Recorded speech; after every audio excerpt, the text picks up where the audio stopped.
Hello everybody, it's TMOG 217. Welcome to a LEGO Speed Champions set review. Time to look at set number 76911, Aston Martin DB5. This is a set that released on August 1st of 2022, contains 298 pieces and one minifigure, and is of course based off of the famous franchise 007. So here we have the build, and for my second ever official Speed Champions set, they have knocked it out of the park for my expectations. Like, they have so many cool, fun building techniques. Oh, man. So you have these brand new metallic hubcaps to make up the hubcaps, of course, on there, and you get 4 of those. As the time's recording, these are exclusive just to the set, and I can imagine them staying exclusive, but they are very cool looking. You do have some printed pieces throughout this set, like a printed 1x1 right there, as well as this new weird corner-like piece that have the headlights. So it's a fun new little piece. You do have this 1x6, I believe it is, that has a printed grille, as well as a 1x4 that has the rest of the printed grille.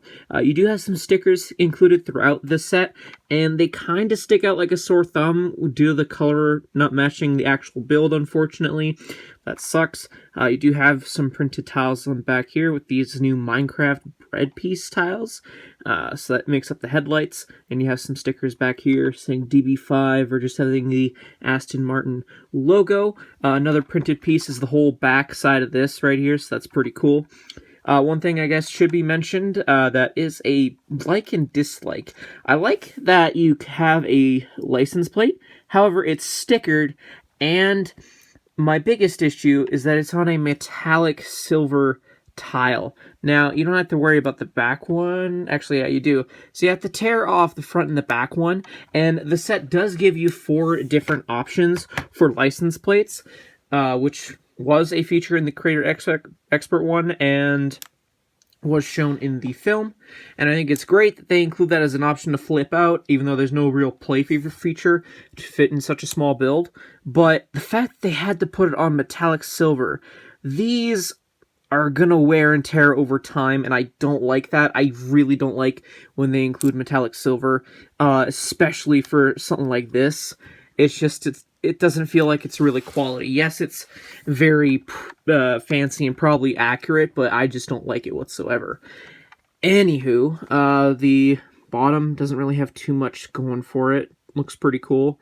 Anyway, in terms of the interior, you have to remove the back end first, as well as the front, if you want to get the minifigure that's included, which I'll have a look at in just a second to fit in here. But anyway, you do have a stickered dashboard right there. Or, I don't know if that's really a dash, but still, you get the point. You have a little steering wheel in black, as well as a clutch, I'm assuming, right there. And you do have a little lever right there, which I assume is for the ejector seat. And unfortunately, you can't eject the actual seat. I feel like that would have been a cool feature if you could just place the individual seat in there. But that probably would have looked weird. Anyway, if you take the included minifigure, you do need to put him in first, because it's crucial, and you do need to have his right hand pointed down as much as possible, because this is going to get in the way, and as you guys can see right there how that fits. So like how the figure can fit in there, and it's on the right side, which makes sense because this is a English car, and you just fit that in right there, and bada bing bada boom, he's in the car. It looks really cool. Anyway, speaking of the minifigure, let's have a closer look at it. So here we have the minifigure, Mr. James Bond himself. This is the Daniel Craig version. I definitely could see why people would probably want a more classical version of James Bond, but I could see LEGO's perspective in releasing a Daniel Craig version, seeing as how the most recent movie came out last year, which is the No Time to Die movie.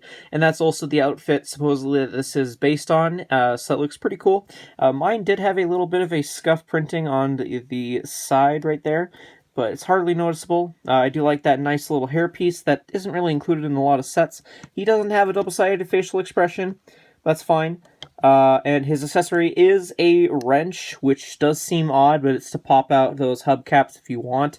It's just a common thing with Speed Champions. However, while most people would think, oh, well, why doesn't he have a revolver? Well, LEGO, being LEGO, didn't include one.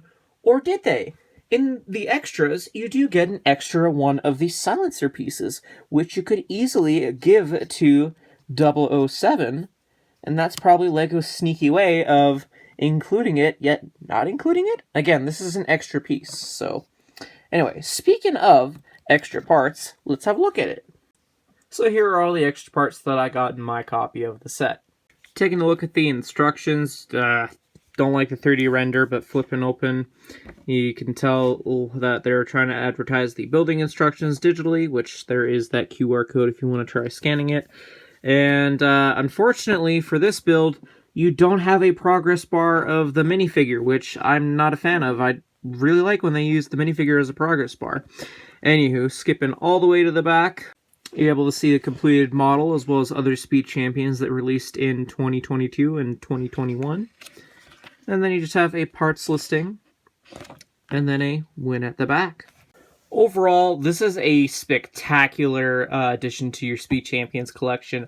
I myself haven't seen a lot of the James Bond films, and I was instantly drawn to this because it's just an iconic car. Whether you've seen James Bond or not, you instantly recognize this is James Bond's car. And I will go on to praise the build of this. It's got so many fun build techniques throughout it. Just always amazes me with Speed Champions.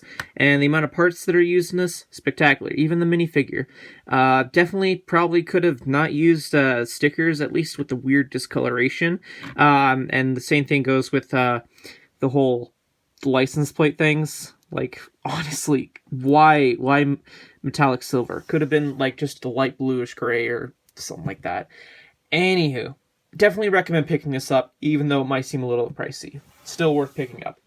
Anyway, those are more or less my thoughts. Let me know yours in the comment section down below. If you enjoyed this review, hit that like button. Subscribe if you're new to the channel. All that fun stuff. Anyway, thank you everyone so much for watching, and I'll see you all in a future video. Till then, I'll see you later.